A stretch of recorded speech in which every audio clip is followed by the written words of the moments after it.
Nuevo día de labores. Hoy es viernes, ya 14 de marzo del 2025 y como lo dijimos, para tratar temas legislativos, fiscalización y el trabajo político dentro de la Asamblea Nacional, hemos invitado esta mañana de viernes al economista, le había cambiado su título profesional, economista Cristian Vega, asambleísta por la provincia de El Oro. ¿Cómo les llegó a ustedes la resolución del Consejo Nacional Electoral, cuya resolución señala de que se prohíbe el uso del celular a los más de 13 millones de votantes de este padrón electoral para el próximo 13 de abril de la segunda vuelta, donde vamos a elegir al presidente o presidenta de este país? Bienvenido, buenos días.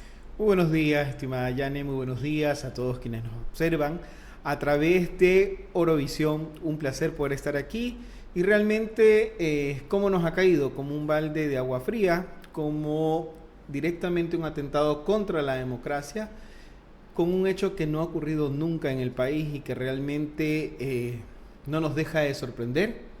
Todas las argucias, por así decirlo, las violaciones a Constitución y normas, en busca de mantener un poder que no han sabido utilizar para servir a la ciudadanía y que más bien día a día se destapan escándalos en donde se nota que lo han utilizado para servirse a intereses personales.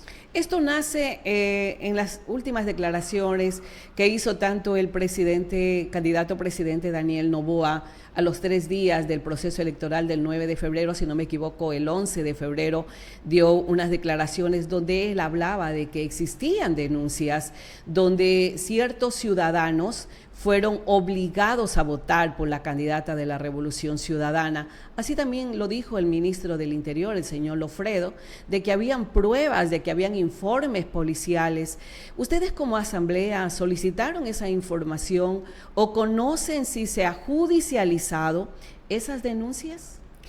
Realmente no tenemos conocimiento porque, como es un modus operandi, y disculpe que utilice el término, pero realmente es así porque lo están institucionalizando, hacen denuncias, indican que han entregado documentación, pero nunca se hace público.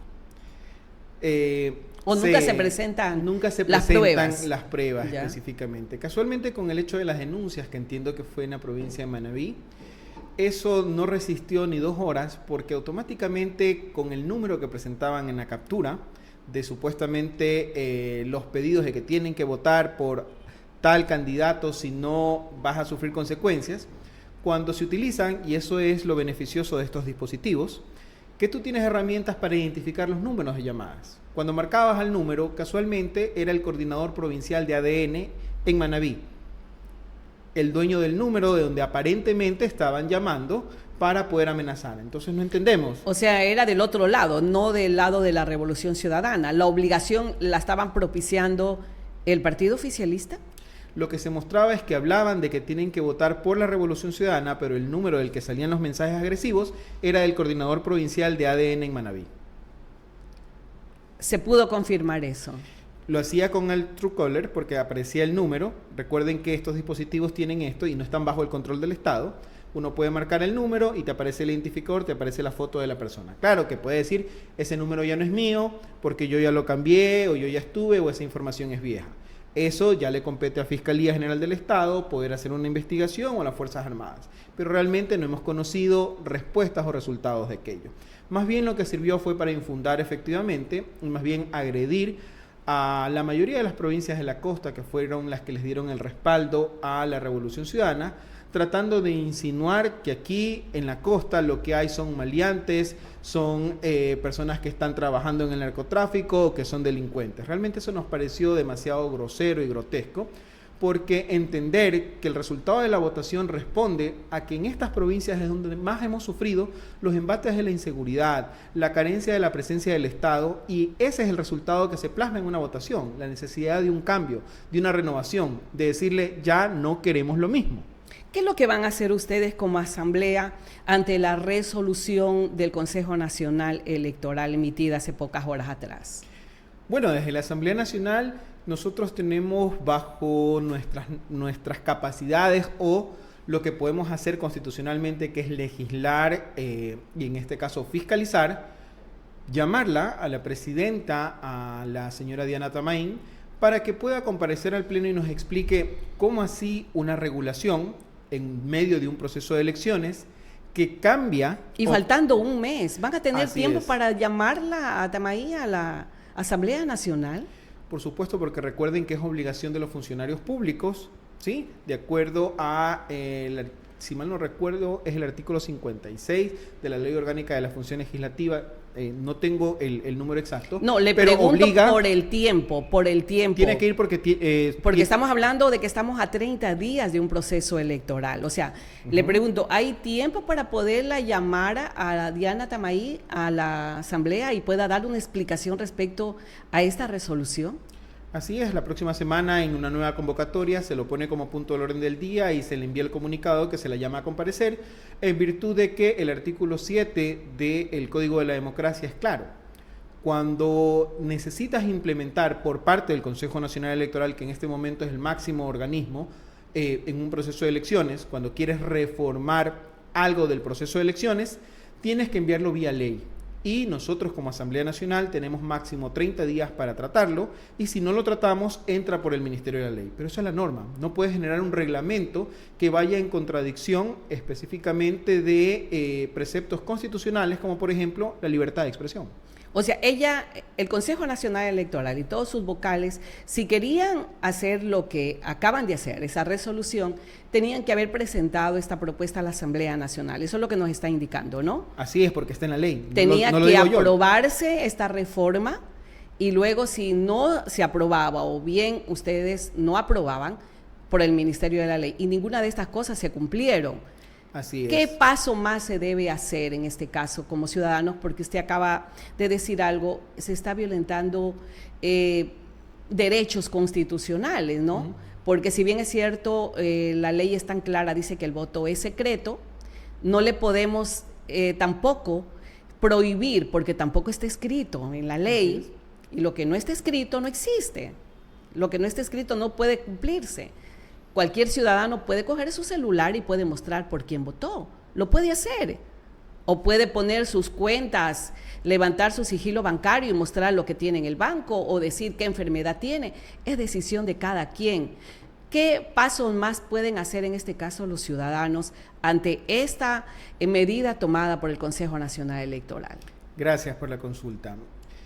Hay dos acciones que entiendo que podrían generar cualquier ciudadano. Desde la ciudadanía, ¿qué podemos hacer? Una es acogerse al derecho de la resistencia, que también está consagrado dentro de la Constitución, porque hay una violación en este caso, mi derecho a mi libre expresión, a mi libertad de expresión. Y por otro lado, pues las acciones de protección, porque se están violentando derechos a todos los ecuatorianos, porque se está prohibiendo la posibilidad de que tú puedas expresar, ¿sí?, cuál es tu tendencia o cuál fue tu voto. Es que no solo es el hecho de que le tomes el voto, la foto al voto en el día de las elecciones. El problema está en que están violentando la capacidad de las organizaciones sociales para poder hacer su control electoral. ¿Qué es el tema del control electoral? Recuerden que cuando terminan los escrutinios a las 5 de la tarde, empieza el conteo y se genera un documento oficial que es un acta. El acta de los resultados de esa mesa. Entonces, ¿qué es lo que hacen las organizaciones sociales? Con estos dispositivos le toman una foto digital, ¿para qué? Para poder transmitir la información y en un centro de procesamiento de datos poder ir recopilando esa información. ¿Para qué? Para que cuando el CNE ponga el acta y sea pública, poder contrastar, porque ya se ha dado el caso y casualmente tuvimos denuncias en algunas provincias donde tuvimos que aperturar urnas para el reconteo. Hay inconsistencias en donde casualmente teníamos la fotografía y el acta física, pero en el CNE los votos que eran para un candidato se habían pasado a otro. Y casualmente, oh sorpresa, eran en perjuicio de los votos a la Revolución Ciudadana. Entonces, por eso es importante poder tener la facilidad del dispositivo para transmitir la información y poder hacer esa veeduría. Es decir, yo invito a veedores internacionales a que puedan controlar o puedan observar el proceso, en este caso de elecciones, y cómo puedo recopilar o cómo puedo grabar los eventos que suceden en el proceso electoral. no voy a tener la capacidad de poder hacerlo. Entonces, ¿para qué invitamos veedores? Lo que prácticamente estamos evidenciando es que hay la intención clara y directa de generar una nube en el proceso de elecciones, de no dar transparencia, cuando lo que nos preocupa en este caso es que por hacer las cosas con obscuridad es que nos ha llevado a la situación en la que estamos viviendo. Y por eso es el momento de decir, ya no queremos esta obscuridad, necesitamos levantar ese telón de opacidades y más bien generar una claridad, una transparencia, un cambio hacia un desarrollo que se va a construir en unidad. Claro, y que solamente lo puede decidir el votante el día de las elecciones. Es preocupante lo que usted acaba de señalar, porque esta medida, esta resolución del Consejo Nacional Electoral tiene muchas dudas, siembra muchas dudas en la mayoría de ecuatorianos. Un taxista que me traía acá a mi canal digital me decía, ¿qué vamos a hacer, abogada? ¿Y ahora qué vamos a hacer? El Consejo Nacional Electoral, el tribunal, todos los organismos del Estado manejados por el gobierno de turno. Lamentablemente eso ha pasado en la mayoría de los gobiernos, mi querido Cristian. ¿Cuál sería el camino? Porque tendríamos que esperar un mes para saber si sigue el señor Noboa o bien tenemos presidente en este país, ¿sí? ¿Cuál debería ser el camino en estos últimos días para poder lograr esa transparencia y que el voto del ciudadano, del mandante, sea respetado en las urnas? Bueno, lo primero creo que es que hay que entender que debemos unir esfuerzos para poder generar un cambio real en el país, porque una sola persona no lo va a poder hacer, lo vamos a hacer todos en su conjunto. Y el primer paso, efectivamente, va a poder es decidir un cambio, y un cambio es no continuar con lo que tenemos hoy. Lo segundo es que existen los órganos como por ejemplo la Corte Constitucional, que es quien entiendo que por parte de organizaciones sociales van a levantar acciones de inconstitucionalidad frente a esta norma que se está emitiendo de manera irregular, paralelamente a acudir a los juzgados constitucionales para poder pedir medidas o generar acciones de protección y medidas cautelares para evitar que se les prohíba poder expresar su voto, expresar su orientación el día de las elecciones y poder acudir sin ningún problema con los dispositivos. Entonces, para el control electoral, no sabemos, hoy hay una rueda de prensa, entiendo, el Consejo Nacional Electoral va a dar una rueda de prensa a las 11 de la mañana y donde dirá quiénes nomás pueden usar el teléfono celular. Porque los que hacen el control electoral, y yo creo que va a ser terrible eso, el hecho de que no puedan utilizar este dispositivo para poder saber qué es lo que está pasando en cada una de las juntas electorales. Bueno, esperemos que se esclarezca este tema hoy con la presencia de las autoridades del Consejo Nacional Electoral en esta rueda de prensa. ¿Qué pasó usted puso el dedo en la llaga en la adquisición de los chalecos y cascos en días anteriores, asambleísta? Según entiendo, ya la Fiscalía inició la indagación previa, no dejó que en este caso la Contraloría pueda tener esa información de las denuncias presentadas por esta adquisición de más de 34 millones de dólares. ¿Cuáles son los vicios de esta contratación? Explíquenos para mejor conocimiento de la ciudadanía y si hay la documentación para poder respaldar las denuncias realizadas en la Asamblea Nacional. Gracias por la consulta, estimada Janet. Efectivamente, hace 2 semanas tuve la oportunidad de ser el vocero, donde informábamos a todo el pueblo ecuatoriano el día después de que un medio digital comunicase e hiciese público mucha documentación acerca de un presunto peculado en la contratación de los chalecos para las Fuerzas Armadas. Realmente nos levantó las alarmas. Nosotros esperábamos que Fiscalía General del Estado, así como lo ha hecho en otros casos, que realizaba allanamientos, que realizaba específicamente investigaciones, actúe, pero realmente al ver que había una tranquilidad que asombraba, pues decidimos realizar una noticia criminis. ¿Qué es una noticia criminis? En base a esta información que se hizo pública, la recopilamos, organizamos, analizamos cuáles podrían ser los posibles delitos que se estaban cometiendo y le informábamos a Fiscalía General del Estado de que al hacerse público esta documentación y al hablar de informes que ahí se citan, se le pedía que por favor inicie la investigación. ¿Por qué se hace la noticia criminis?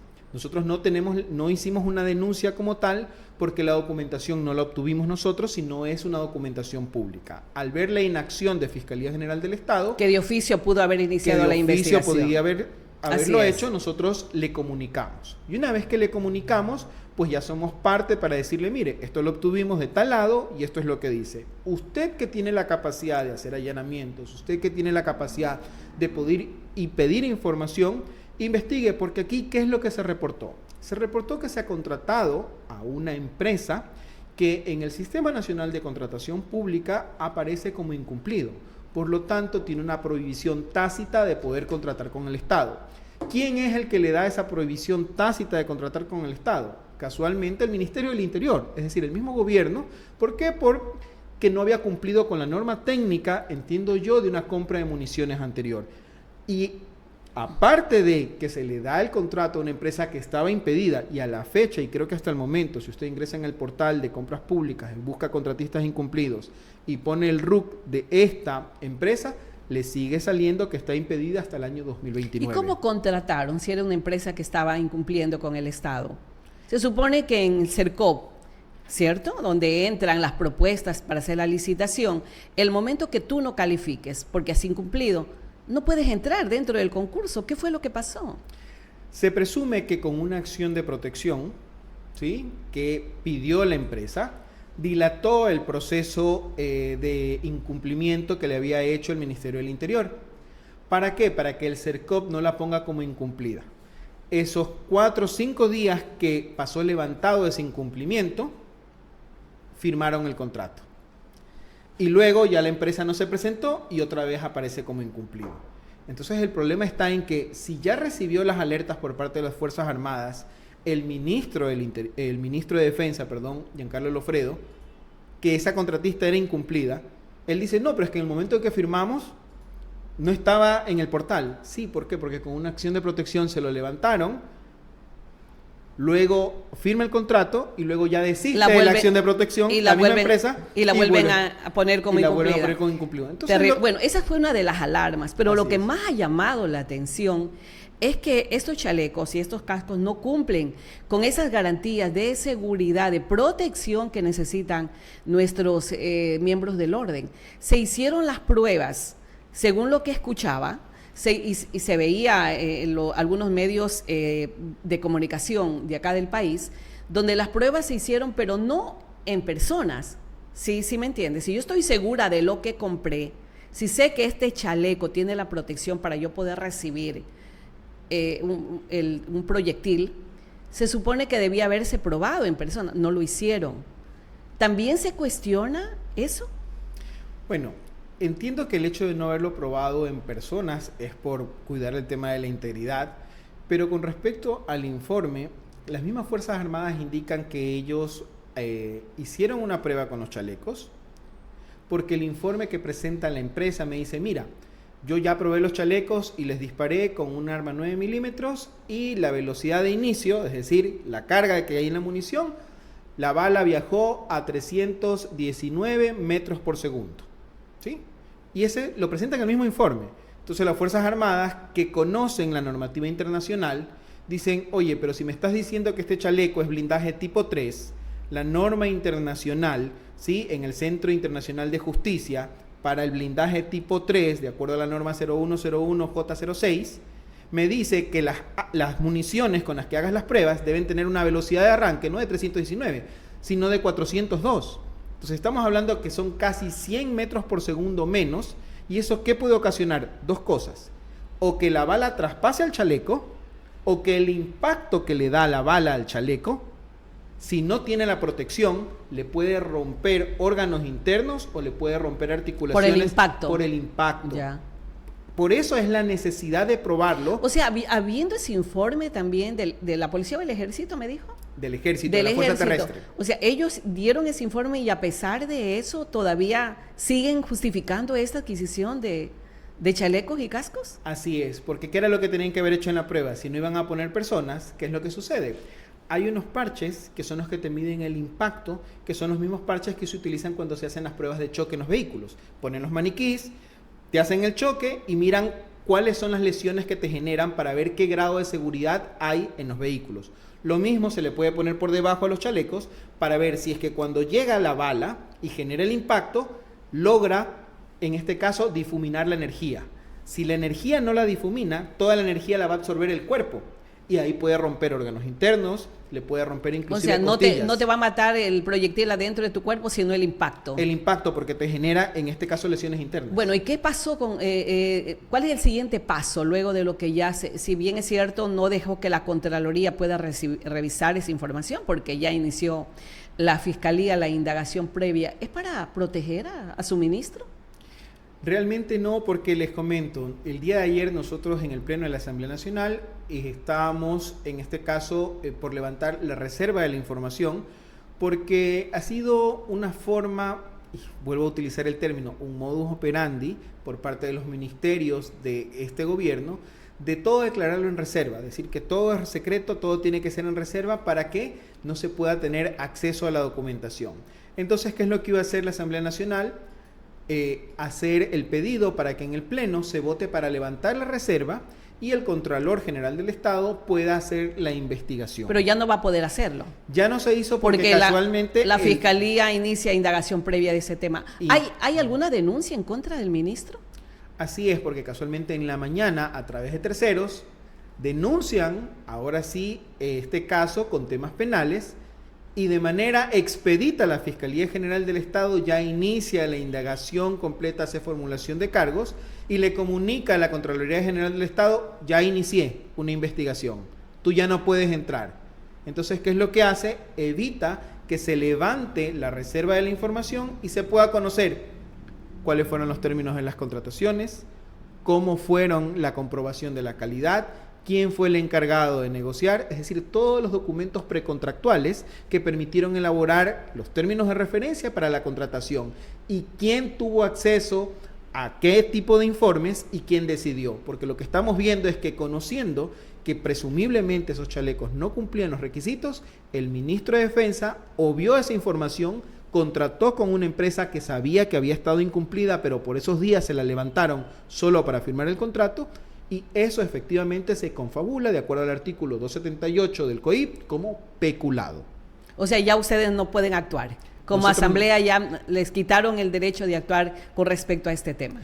Así es, nosotros estamos de manera paralela haciendo la fiscalización porque nosotros hacemos una fiscalización política, no hacemos una fiscalización penal ni administrativa en temas de procedimiento. Administrativo le corresponde a Contraloría y la parte penal a Fiscalía. Perfecto, ingeniero Cristian Vega.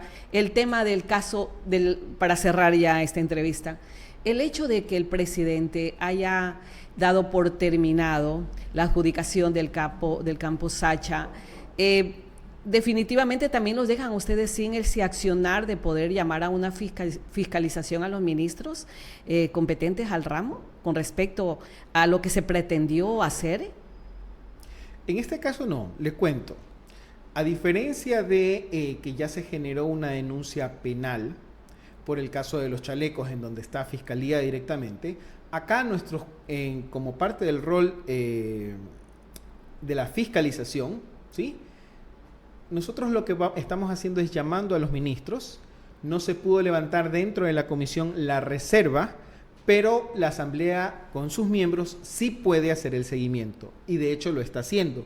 ¿Por qué? Porque el hecho de que no se haya desembolsado el dinero y de que no se haya cristalizado el perjuicio al país, porque íbamos a renunciar a 1.300 millones de dólares anuales que produce actualmente el campo Sacha por recibir 1.500 y de ahí en 20 años recibir solo 400 millones, ese perjuicio iba a tener el país.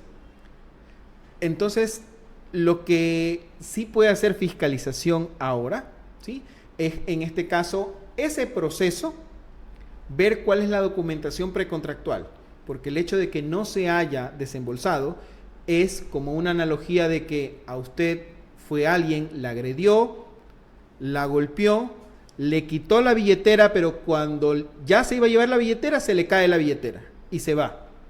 Generó una agresión, generó en este caso un delito. Y eso es lo que presumiblemente nosotros estamos analizando, porque dentro de esos documentos precontractuales, ¿cómo así se autoriza una adjudicación directa si eso no está en la norma, no está en la ley? Y es más, esas fueron las voces que el día de ayer resonaron dentro de la Asamblea Nacional, en las cuales decían: nadie se opone a que venga la inversión extranjera. Tiene que venir, pero tiene que venir en una relación ganar-ganar. Pero no de esa forma, en un feriado, en la noche. Y de alguna forma lo que ustedes puedan investigar dentro de su área en la Asamblea Nacional, ustedes ya se van. Ustedes ya se van, tienen hasta este mes de abril, entiendo, ¿cierto? Mayo, hasta el 13 de mayo. Hasta el 13 de mayo para poder hacer este trabajo de fiscalización y saber realmente también lo que se dijo, ¿no? Si hubo vinculaciones de la familia del candidato presidente en esa adjudicación, que sería terrible si se comprueba eso. Así es, realmente casualmente en la intervención de una de las compañeras en la Asamblea Nacional, se marcó el número al cual estaba registrado la empresa, ¿sí?, Amodaimi, de acuerdo a la Superintendencia de Compañías. Y efectivamente, cuando usted marca ese número, le contesta el call center del Ordeño, la empresa que está vinculada a la tía del presidente de la República.